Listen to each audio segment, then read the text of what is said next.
ప్రస్తుతం పశ్చిమాసియాలో యుద్ధ మేఘాలు కమ్ముకుంటున్నాయి. ఇజ్రాయెల్, ఇరాన్ మధ్య యుద్ధం జరిగే సంకేతాలు కనిపిస్తున్నాయి. ఒకవేళ అదే మొదలవుతే ఈ రెండు దేశాలకే కాదు ప్రపంచవ్యాప్తంగా ఈ యుద్ధ ప్రభావం ఉంటుంది. ఇప్పటికే ప్రపంచంలో 2 యుద్ధాలు జరుగుతూ ఉన్నాయి. దీంతో మళ్ళీ 3వ యుద్ధం కూడా మొదలవుతుంది. దీనివల్ల ధరలు పెరిగిపోతాయి, ప్రపంచంలో శాంతి లేకుండా పోతుంది. ఇవన్నీ పక్కన పెడితే ఈ 2 దేశాల మధ్య యుద్ధం మొదలైతే ఎవరిది పై చేయి అవుతుంది అనే సందేహం అందరికీ రావచ్చు. అందుకే ఎవరి బలం ఎంతో ఈ వీడియోలో చెప్పబోతున్నాను. వీడియో చాలా ఇంట్రెస్టింగ్గా అలాగే ఇన్ఫర్మేటివ్గా ఉంటుంది. సో మిస్ అవ్వకుండా చివరి వరకు చూడండి. అలాగే ఇలాంటి మరిన్ని ఆసక్తికర వీడియోని తీసుకురావడానికి ఈ వీడియోని ఖచ్చితంగా లైక్ చేసి మా ఛానల్ని సబ్స్క్రైబ్ చేసుకోండి. ఇక ఆలస్యం చేయకుండా వీడియోలోకి వెళ్ళిపోతాం. ఇజ్రాయెల్, ఇరాన్ ఈ 2 దేశాలు మిడిల్ ఈస్ట్లో పవర్ఫుల్ దేశాలు. ఇజ్రాయెల్ యొక్క డిఫెన్స్ బడ్జెట్ యావరేజ్గా $20 బిలియన్, అలాగే ఇరాన్ యొక్క డిఫెన్స్ బడ్జెట్ యావరేజ్గా $10 బిలియన్. బడ్జెట్లో ఇజ్రాయెల్ బడ్జెట్ ఇరాన్కి డబుల్ ఉంటుంది. జనాభాలో ఈ దేశాలకు చాలా తేడా ఉంది. ఇజ్రాయెల్ యొక్క జనాభా 9.4 మిలియన్, అలాగే ఇరాన్ యొక్క జనాభా 92 మిలియన్. అంటే ఇజ్రాయెల్ కంటే ఇరాన్ జనాభా 10 రెట్లు ఎక్కువ. ఇక ఇప్పుడు ఈ 2 దేశాల మధ్య సైనిక సామర్థ్యాలు చూద్దాం. ఇరాన్ యొక్క సైన్యంలో యాక్టివ్ పర్సనల్ సుమారు 6 లక్షల మంది, అలాగే రిజర్వ్ సైన్యం సుమారు 3,50,000 మంది, పారామిలిటరీలో సుమారు 2 లక్షల మంది ఉన్నారు.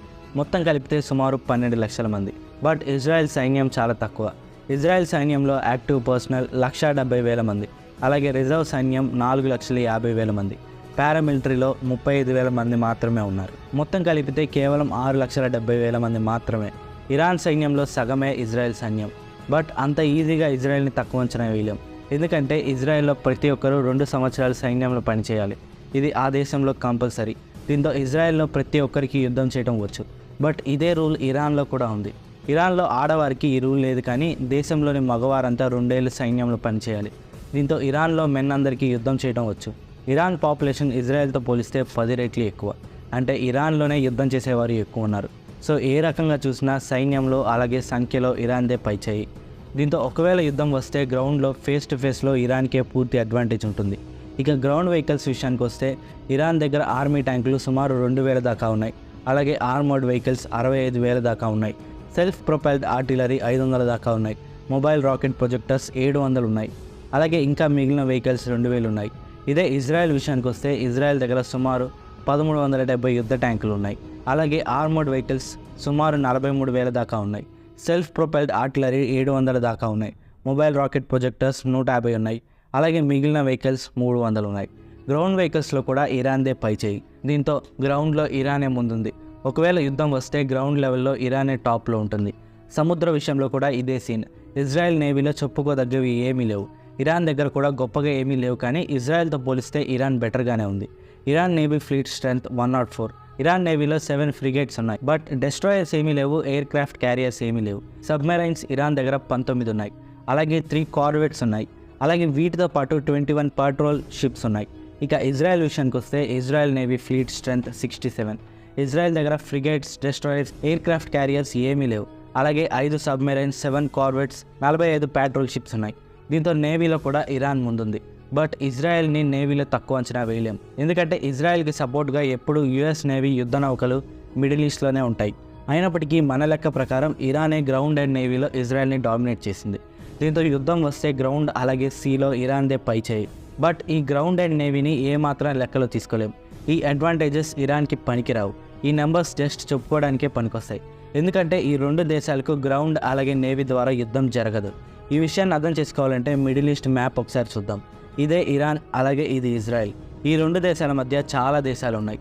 ఈ 2 దేశాల మధ్య సుమారు 2,000 కిలోమీటర్ల దూరం ఉంది. ఈ 2 దేశాల మధ్య జార్డన్, ఇరాక్ అలాగే సిరియా ఉన్నాయి. ఈ దేశాలు దాటే ఈ 2 దేశాలు యుద్ధాలు చేసుకోవాలి, గ్రౌండ్ ఆపరేషన్స్ చేసుకోవాలి. జార్డన్, ఇరాక్ అలాగే సిరియా ఇజ్రాయెల్ని తమ భూభాగంలో నుండి ఇరాన్లోకి వెళ్ళడానికి అనుమతించరు. ఒకవేళ ఇరాన్ ఈ దేశాల నుండి ఇజ్రాయెల్లోకి రావడానికి ప్రయత్నించినా ఇజ్రాయెల్ ఫైటర్ జెట్స్ సాయంతో వచ్చే సైనికులను, గ్రౌండ్ వెహికల్స్ని అక్కడికక్కడే పీల్చేస్తుంది. దీంతో ఏ రకంగా చూసినా గ్రౌండ్ ఆపరేషన్ అసాధ్యం. నేవీ ద్వారా ఇజ్రాయెల్పై ఇరాన్ అటాక్ చేస్తే ఇజ్రాయెల్ ఫైటర్ జెట్స్ ఇరాన్ షిప్స్ని పీల్చేస్తాయి. ఇదే ఇజ్రాయెల్ షిప్స్కి కూడా వర్తిస్తుంది. సో నేవీ ద్వారా కూడా యుద్ధం జరగదు. దీంతో man power, ground vehicle power, navy power ఏమాత్రం పనికిరాదు. దీంతో మిగిలిన దారి ఎయిర్ ఫోర్స్. ఇందులోనే ఇజ్రాయెల్ శక్తివంతమైంది. అసలైన యుద్ధం గాల్లోనే జరుగుతుంది. ఎయిర్ ఫోర్స్ విషయానికి వస్తే ఇరాన్ దగ్గర మొత్తం 551 విమానాలు ఉన్నాయి. వీటిలో 186 యుద్ధ విమానాలు అలాగే 23 ప్రత్యేకమైన యుద్ధ విమానాలు ఉన్నాయి.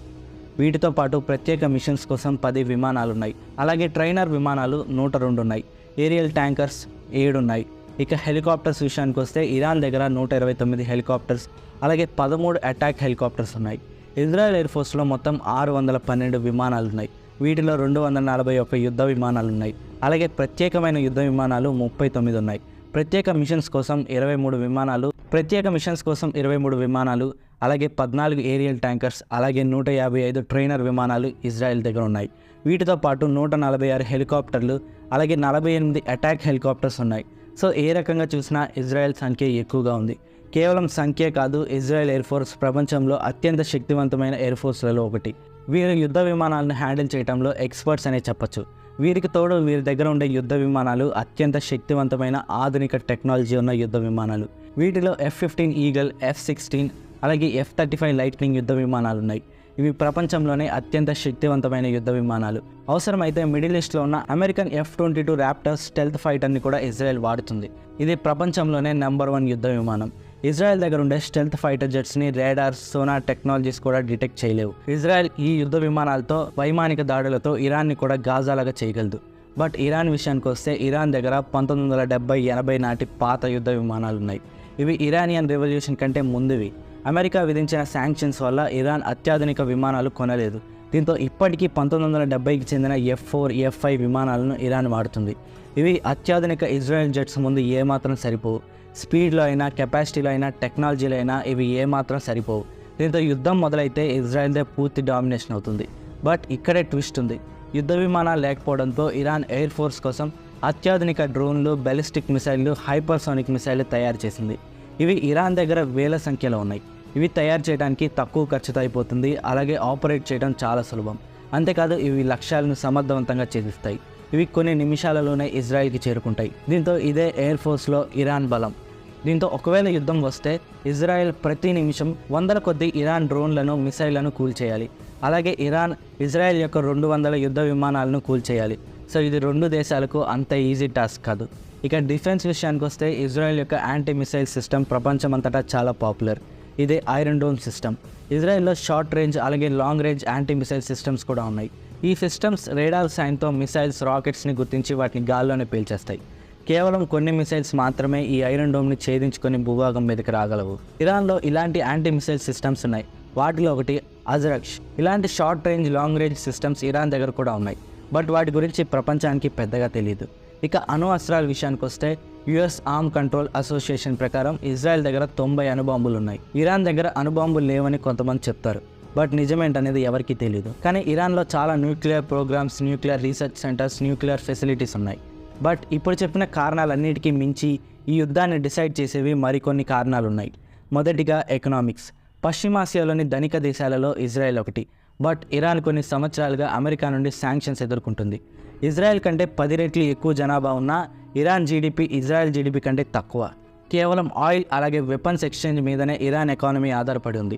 ఒకవేళ ఇజ్రాయెల్ ఇరాన్ యొక్క ఆయుధ కర్మాగారాలను అలాగే ఆయిల్ రిఫైనరీస్ని పేల్చేస్తే ఇరాన్ పరిస్థితి మరింత దారుణంగా మారుతుంది. ఇలాంటి సిచ్యువేషన్ని ఇరాన్ ఏమాత్రం తట్టుకోలేదు. దీంతో ఎకానమీయే ఇజ్రాయెల్కి అతిపెద్ద ఆయుధం. దీనికంటే పవర్ఫుల్ ఆయుధం మరొకటి ఇజ్రాయెల్కి ఉంది. అదే యుఎస్ సపోర్ట్. యుఎస్ ఇజ్రాయెల్ని కాపాడటానికి ఎన్ని వేల కోట్లైనా ఖర్చు పెడుతుంది. ఇరాన్కి కూడా చైనా, రష్యా లాంటి మిత్ర దేశాలు ఉన్నా కానీ యుఎస్ ఇజ్రాయెల్కి సపోర్ట్ చేసినంతగా రష్యా ఇరాన్కి సపోర్ట్ చేయలేదు. పైగా రష్యా మరో యుద్ధంలో ఉంది. అమెరికా అధ్యక్షుడు ఎవరున్నా, పరిస్థితులు ఎలా ఉన్నా ఇజ్రాయెల్పై అటాక్ జరిగిందంటే యునైటెడ్ స్టేట్స్ ఇజ్రాయెల్కి రక్షణగా యుద్ధ విమానాలను, ఆయుధాలను, యుద్ధ నౌకలను, అవసరమైతే సైనికులను కూడా ఇజ్రాయెల్కి పంపిస్తుంది. దీంతో ఇది ఇరాన్ దగ్గర లేని అలాగే ఇజ్రాయెల్ దగ్గర ఉన్న బిగ్గెస్ట్ అడ్వాంటేజ్. ఇక మూడవది ఇంటెలిజెన్స్. ఇజ్రాయెల్ యొక్క అతిపెద్ద బలం precise intelligence. Israel spy agency Mossad అలాగే ఇంటెలిజెన్స్ ఏజెన్సీ షిన్ బెట్ కీలక సమాచారం సేకరించడంలో వారే సాటి. ఇరాన్లో ఉన్న ప్రతి సైనిక స్థావరం, ప్రతి నాయకుడు ఉన్న ప్రదేశం అన్నీ ఇజ్రాయెల్కి పిన్ పాయింట్ లొకేషన్తో తెలుసు. అంతగా మొసాద్ అలాగే షిన్ బెట్ పనిచేస్తాయి. ఇరాన్లోని ప్రతి ప్రాంతంలో ఇజ్రాయెల్ ఏజెంట్స్ ఉంటారు. ఇరాన్లోని ప్రతి సందు ఇజ్రాయెల్ నిఘాలోనే ఉంటుంది. వీటితో పాటు ఇజ్రాయెల్ స్పై శాటిలైట్స్ని కూడా వాడుతుంది. అందుకే ఇజ్రాయెల్ అంత ఖచ్చితంగా అటాక్స్ చేస్తుంది. ఇది కూడా ఇజ్రాయెల్కి ఉన్న అతిపెద్ద అడ్వాంటేజ్. దీంతో ఈ దేశాల మధ్య యుద్ధం వస్తే ఈ అంశాలన్నీ పరిగణంలోకి వస్తాయి. అయినప్పటికీ యుద్ధం వస్తే ఈ 2 దేశాలకు ఎటు చూసినా నష్టం తప్ప ఏమీ మిగలదు. దీని గురించి మీరేమనుకుంటున్నారో కామెంట్ చేయండి. So that's the story. మళ్ళీ కలుద్దాం మనకి ఇన్ఫర్మేటివ్ వీడియోతో. వీడియో నచ్చితే ఖచ్చితంగా లైక్ చేసి మా ఛానల్ని సబ్స్క్రైబ్ చేసుకోండి. Thanks for watching.